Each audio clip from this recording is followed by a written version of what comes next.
It's 8 a.m. from Fox 35.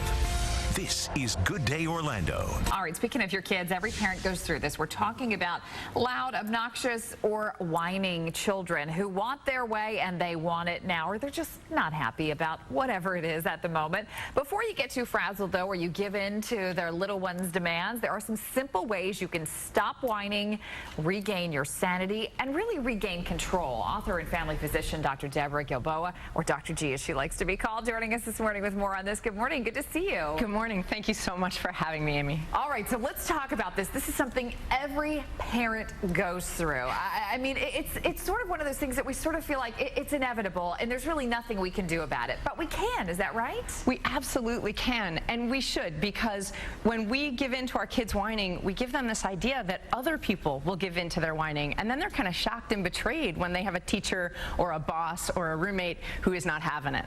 Okay, so when do we know it's okay to give in and not? Because there has to be a fine line there, right?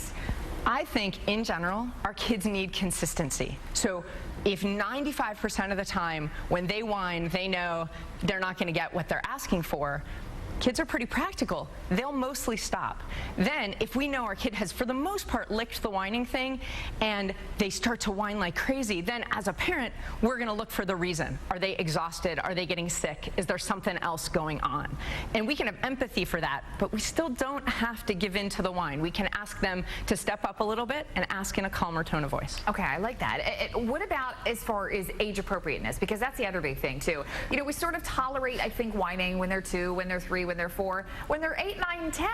Or 14. Or 14, right, absolutely. It's right. Like, come on, you know, you're practically an adult here. It's true, but as soon as kids have words, we can teach them to use those words the way we want them to. So even 2- and 3-year-olds, it's not a developmental stage to whine, right? It's not like, oh gosh, they have to sit up before they can stand. They don't have to whine before they can talk. We really can teach them to use the words and the tone of voice that will get them what they want more pleasantly. And I love this. When all else fails, whisper. Why does that work? Because it's actually impossible to whisper and whine. Whining is that nails on a chalkboard, or that obnoxious tone of voice that you mentioned too in the intro, that you cannot be as obnoxious when you whisper. So if you've said to your child, here's how I want you to say it, they turn to you and they say, it's not fair. And you might hear that at 3, but you might hear it at 13 or 17 too, right?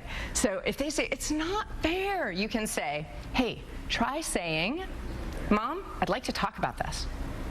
It's the exact same sentiment, but you've handed them the words and the tone of voice that you want them to use. They know exactly what to give back to you and to some other adult later to get what it is they want.